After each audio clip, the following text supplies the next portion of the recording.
You are tuning in to the Atlanta Realtors Rundown, the official podcast for the Atlanta Realtors. We're here to keep you updated with the latest trends, topics, and keep you in the know of our ever-changing Atlanta market. We hope you enjoy this episode. Well, welcome back to the Atlanta Realtors Rundown. I'm Matt LaMarsh, your guest host today, and I am the YPN Chair for 2022. Super excited about our conversation today. I think every realtor in Atlanta will take guaranteed one thing away from today's episode with the fabulous Kate Wright today, talking to us about work, life, and some sort of balance, maybe? Possibly work-life balance in real estate. Is that possible, Kate? You know, I don't know that I would call it balance, but we could call it harmony. Okay, perfect. Work-life harmony. I love it. I love it. Well, so first, tell us who you are, what area of town you serve, how long you've been on the association, all of the above, please. Gosh, I need a notepad to write all this down. My name is Kate Wright. I am married. I have 3 children. Since we are going to be talking about my family, Yes. I'll go ahead and shout them out first. They're young children, 5, 4, and just 1 as of yesterday. They require a lot of me, and I love them. I have been involved with the Atlanta Realtors Association now for over 10 years. I've been licensed for 12. I hold my associate broker's license. And I really enjoy being involved here. The way that I got sucked into this was through YPN. Mm-hmm. And so here we are. I love it. I love it. So I've been involved in a lot of things here now. I'm the orientation chair this year. There's probably not a committee other than RPAC. I know now I'm going to get called to do RPAC that I haven't been a part of. That's how it works, yeah. I do contribute. I encourage everyone to contribute. And I just really love being able to stay in touch with other realtors who are doing not only their job, but doing a lot for our industry, staying on top of industry trends, data, information. And so this is a great place to do that and find that. And I'm really grateful for everything I've been able to get out of our association. Very proud of it. I love it. Well, and I think it's very easy for people. I know you're super active on social media, so I'm sure at some point I can't be the only one that's thought, so Kate has 3 young kids, she's doing this, and she's on the national, and and I'm just like, I thought I was doing a lot, but now I feel like Kate's doing a lot more than I am. So, and I got to believe your clients probably see a lot of the same stuff and question, how is she doing all of this? So what's your secret? Well, Matt, I think part of it is just our personalities are all different. Everyone can handle different things. And the way that I am is just how God wired me to be. So I am a go person. I don't do everything perfectly, but I do try to have my hand in a little bit of everything. Mm-hmm. Something that I think is important that I, have kind of grown and developed as I've grown and developed is understanding that there are certain lines that have to be drawn. Mm-hmm. So you can continue to do all these things, but if they're, infringing on something else, then it is important to pull back from them. Mm-hmm.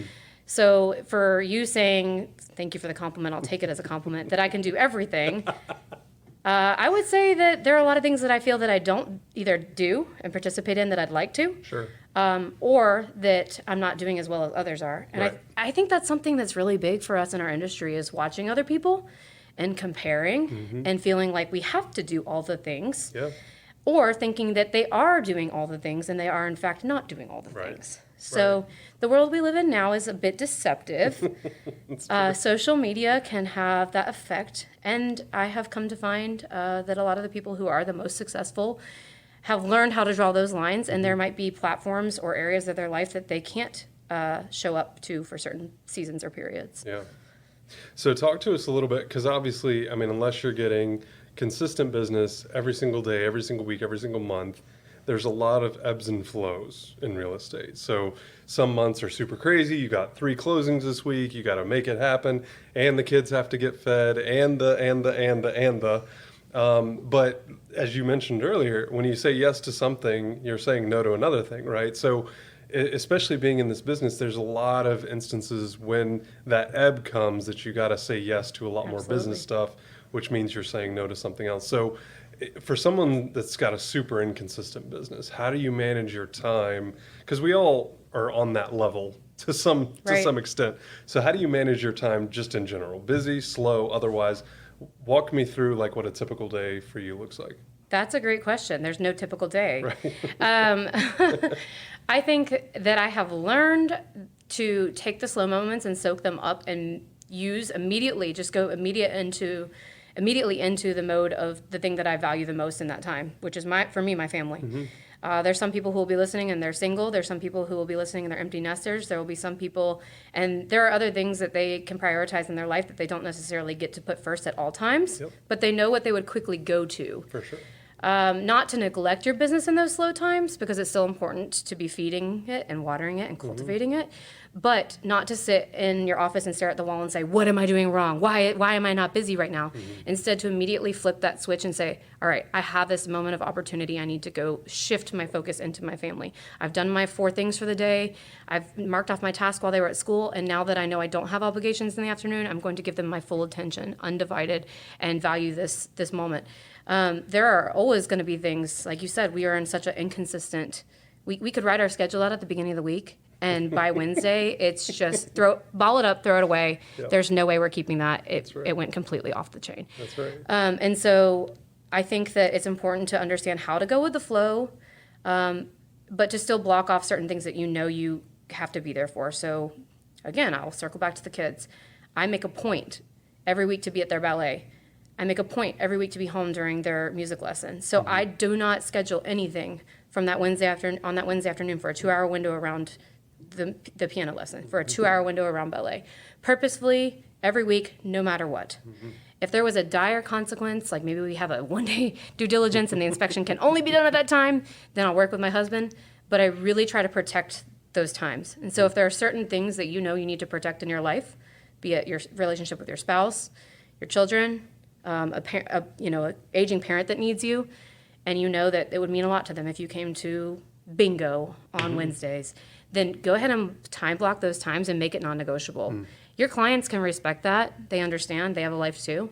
And if you already established for yourself that there are certain non-negotiables, they won't be rocked by your clients. Yeah, I love it. Well, you mentioned time blocking there, so I feel like we got to go a little bit deeper on that, because you and I are very similar in this regard, that, what lives on my calendar gets done, number one, but then it's always there. There's nothing that will ever interfere. And like you said, there's instances in our business where, we can control what we can control, and then there's a whole nother ball of wax over here, stuff that we literally have not 1 ounce of being able to change. Right. Because we work around other people all day. So talk to us a little bit about your time blocking. What do those time blocks look like? How often do you evaluate them? Are they working? Are they not working? Do we need more time here, less time there? Talk to us a little bit about time blocking. Okay. I've always time blocked since I was taught to do that as an early, new real estate agent. The older you get, the more layers of life come and the harder it becomes, but thus the more important it is. With children especially, and having young children, and I know there's going to be moms listening to this, I know there's going to be dads listening to this, people who want to have children someday, I have found that the time blocking is key. From the time they were born, I had to get on a schedule with the kids immediately. My friends will make fun of me.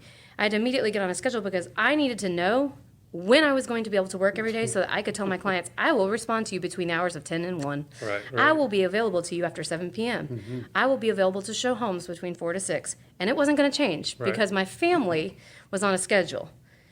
Similar to the piano and the ballet. I know they're coming every single week. Right. So keeping a schedule and keeping routine definitely helps the time blocking. But time blocking for times that are reasonable.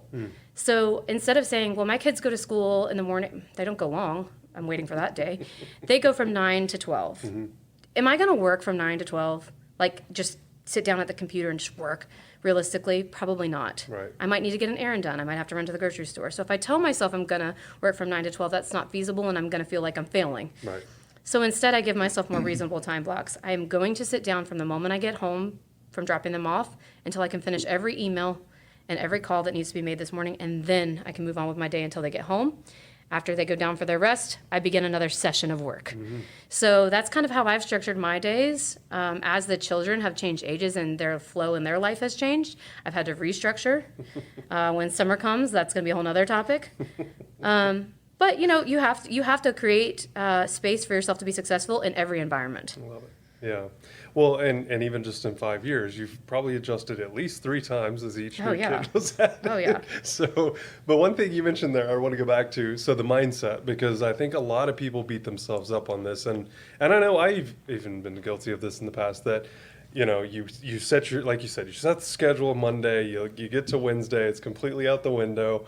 That can mess with you, though, as a professional, and certainly when you're client facing, that can have some other ramifications. So talk to us a little bit about mindset as it relates to time management and making this harmony that you mentioned earlier really work, because it does. It kind of comes and goes, and there are seasons, just like you mentioned with summer. I mean, it's a whole nother issue, right? And a whole nother schedule change. And now the disciplined, rigorous schedule has changed. So now we got to make new adjustments. So talk to us a little bit about the mindset, though, that goes into that. Like, is there anything that you've found that really helps you laser focus on, here's how we manage our time? And when things don't go well or right or the way that you wanted them to, how do you knock yourself out of that mindset and into a more positive mindset? Matt, you ask hard questions.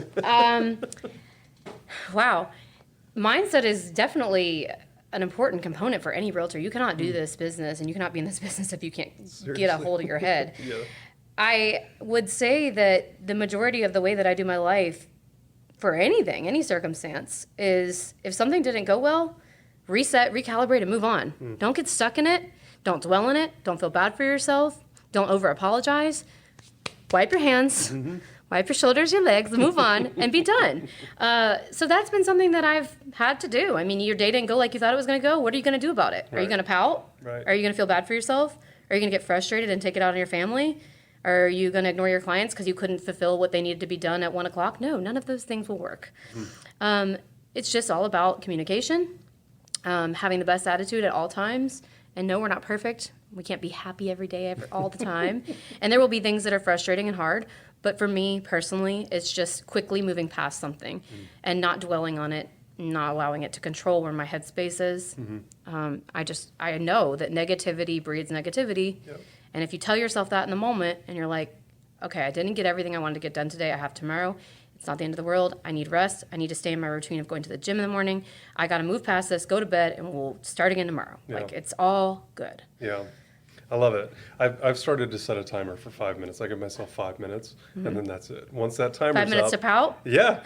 Because honestly, and whether it's other people or even me, because sometimes I just can't get out of my own way, even when my schedule that I control doesn't go my way, and I wasted time doing something, or I spent too much time doing something else, and it's interfered. Now, 5 minutes. And then once it's over, it's over. We can't go back. We're moving I like forward. that. So, but it's similar to what I'm saying. Yeah, 100%. You're saying I'm going to be in the moment. I'm going to maybe pout a little bit, and then I'm going to move on. Absolutely. And for me, 5 minutes is so valuable. I'm not going to wait 5 minutes to do it. And sometimes I have to recheck myself, right? Yeah. Like, it's easy. You're like driving down the road and you have a minute and somebody calls you, and I could very quickly get back into this frustrated moment. Yes.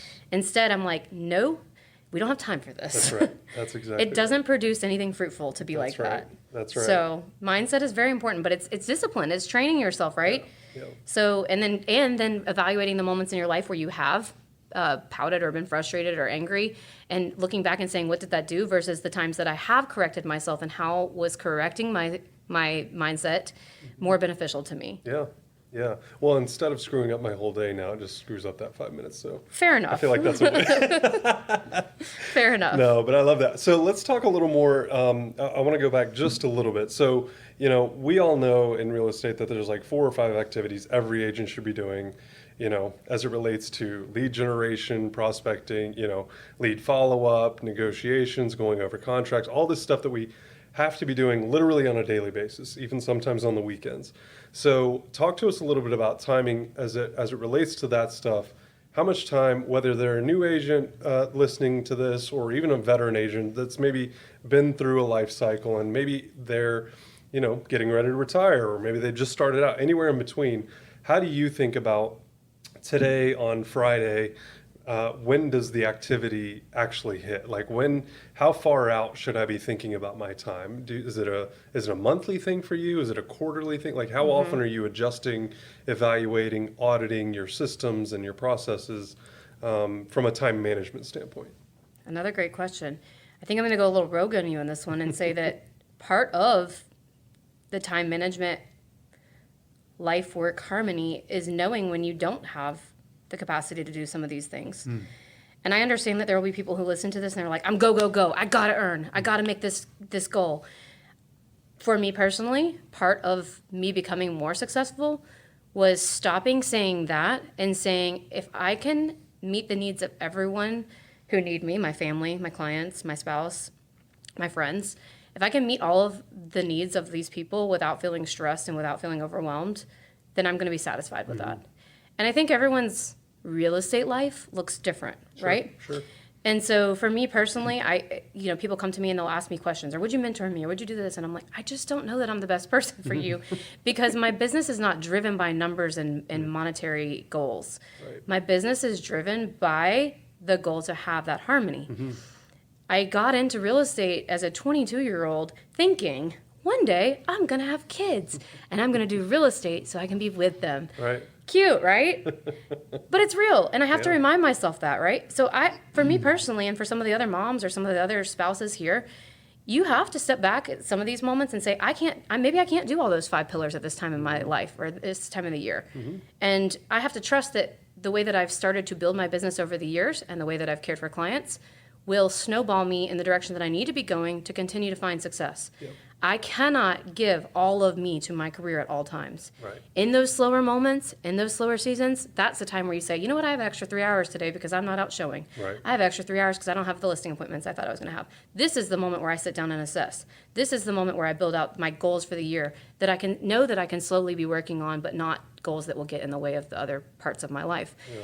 And so for me, it has been it's challenging for somebody who has a competitive spirit, especially watching people on social media and being around all these amazing people here at ARA. These are top producers. These are amazing people. Your Instagram, there's people that I watch and I'm like, wow, how do they have the time to do this? And then I have to draw myself back. I have to pull myself back inside of me and say, that is not your priority right now.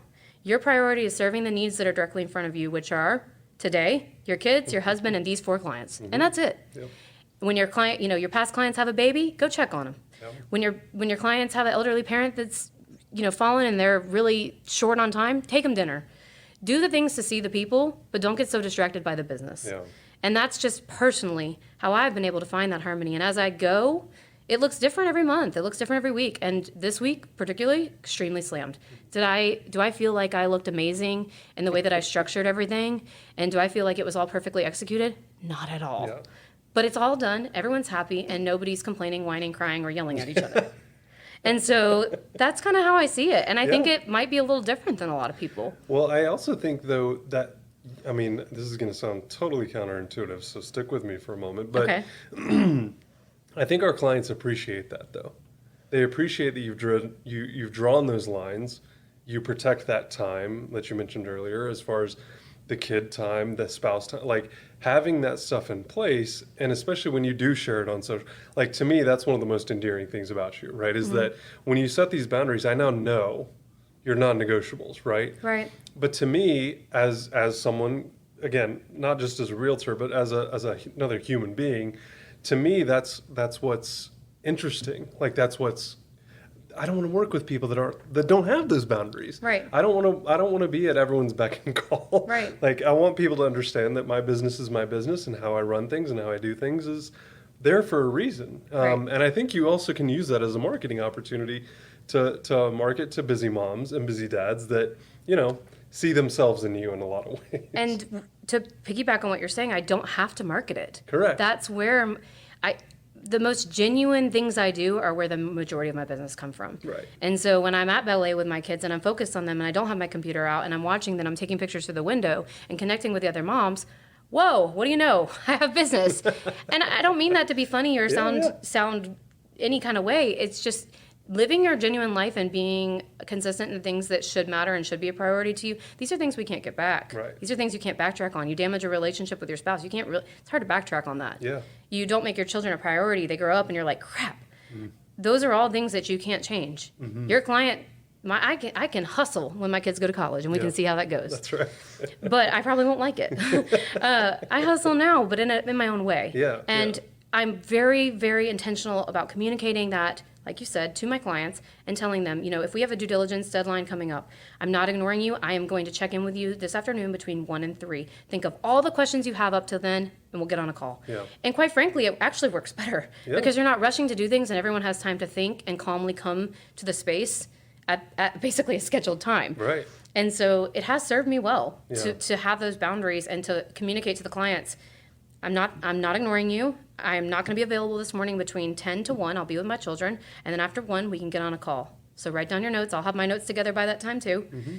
And I can fully focus on you. And by that time, they're a little bit more level-headed themselves. Yeah, and especially today, as you mentioned again before, in social media, we're all distracted. There's so many notifications going. Like, I think when you get the undivided attention, that's like gold now, I feel like when I feel like I can sit down across from you, have a meal, you don't pull your phone out, it's just us. Right. That's a real treasure now, I feel like. But something else you just mentioned that got me thinking, one of my really good friends, especially with kids, always says you got 18 summers, and that constantly plays in I got chill bumps. Don't say it like that. I know. Gosh. But it's serious. I mean, that's how I think about it now, right? You've got that much time, and you're right. You will never get that back.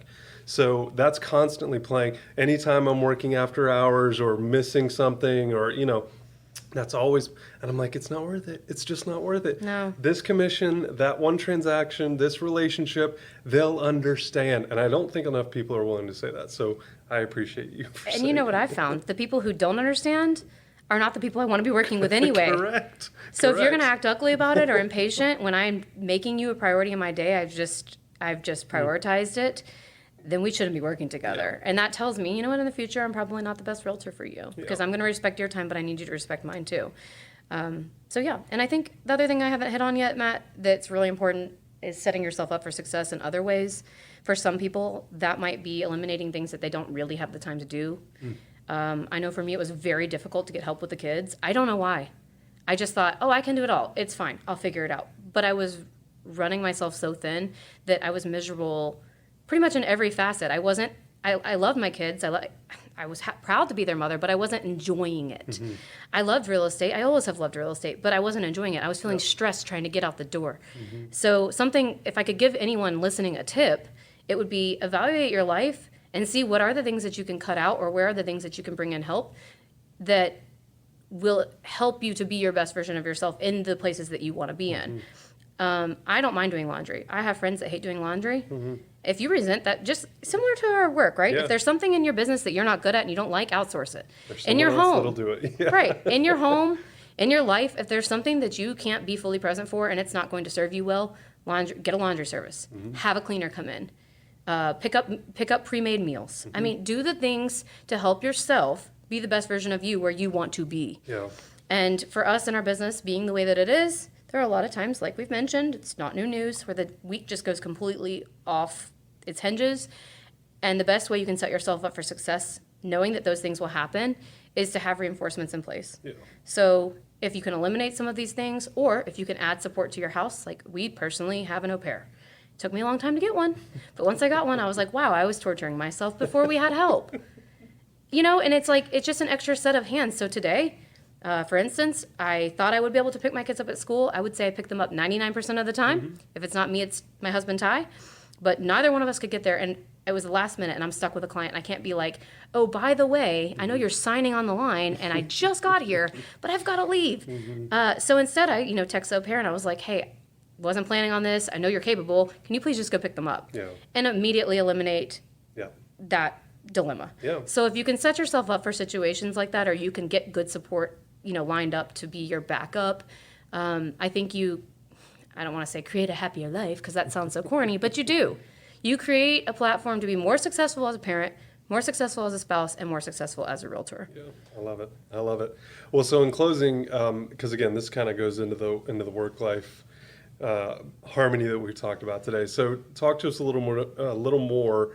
And a little bit about your association experience, not just from your volunteer stuff that you've done, but what do you feel like you've gained from the association? Because, we've said this in other podcasts, but a lot of people just see that fee go out the window or out the door, mm-hmm. and to the association, they don't know that this building exists, that this podcast exists, that there's relationships, and some of them lifelong, as well as business opportunities and partnerships. I mean, there's a myriad of takeaways, if you will, from the association. So I'd love to hear your experience. What's been the greatest takeaway for you in your association experience? The hands down greatest takeaway is the people and the experience that you get next to them. You're not going to show up to serve here or to be involved here and find somebody who doesn't care about their career. Everyone that I've met here has benefited me in some way, be it just a smile that was encouraging and their enthusiasm as a new agent. This year leading orientation, just seeing how excited people are in that room, it gives you an energy. They might not have a ton of industry experience they can add to my life, but the enthusiasm and the joy and the resourcefulness, that charges me. The people who've been in this industry for so long, hearing their stories, hearing their perspective. People who are my same age in the industry, having the discussion about different technologies, different clients, different everything, life, their personal lives. Yeah. All the relationships that I've built here have benefited me both personally and in my business. They've given me opportunities to have resources to co-op with these people. Maybe I have a vendor that's out of town or something's happened and I don't know who in the heck I'm supposed to recommend to a client right now because I'm between a rock and hard place, and I can text someone I trust here, and they're going to give me a recommendation for a fantastic vendor who, because I trust them, I trust the vendor. Yeah. So there's, like you said, a myriad of things that I have benefited from being here. The other thing that I would say that I've benefited from is just understanding and learning how things work on a larger scale. Everything that we do, we work for ourselves by ourselves, but we're not alone. Yeah. And seeing the way that our Realtor Association operates on behalf of us and to advocate for us with our PAC and to contribute to the community on our behalf to make us all look good. So the people who are writing that check and they don't know anything about this building, and they go and they sign a contract and it says Atlanta Realtors, or they give their business card out and it says Atlanta Realtors and they've never been in here. Somebody might see out in the community that Atlanta Realtors is doing a fundraiser for something and say, oh wow, that person's a part of that. Little did they know what we were doing for them. Yeah. And so there's multifaceted ways that being involved here benefits you. Yeah. But my favorite one is the relationships. I love it. Well, and you're exactly right. I mean, that's one of the greatest things about the association is not just the relationships, but also the impact that it has on the community and the realtor community, but also our communities. I mean, there's a lot, we have a fundraiser coming up here shortly that is going to impact a nonprofit here in Atlanta and is going to be an amazing opportunity. And so I really appreciate you sharing, though, your knowledge, your wisdom, and everything that you've learned, not just in this business, but in life, and combining the two, because I think a lot of people struggle with this. And I'm still working on all of it. I am. Everybody's a work in progress. It is true. Well, and as we said before, the seasons, right? I mean, life is full of seasons, and they come and go, and you've got to adjust your personal life to your professional life and vice versa constantly, I feel like. So I love it. Kate, thanks so much for joining us today. I really do appreciate it. And thank you all for joining the Atlanta Realtors Rundown. Thank you, Matt. Absolutely. Thank you for tuning in to the Atlanta Realtors Rundown. Please subscribe, and for more information on how to get engaged, check us out at atlantarealtors.com. We look forward to having you join us for the next episode.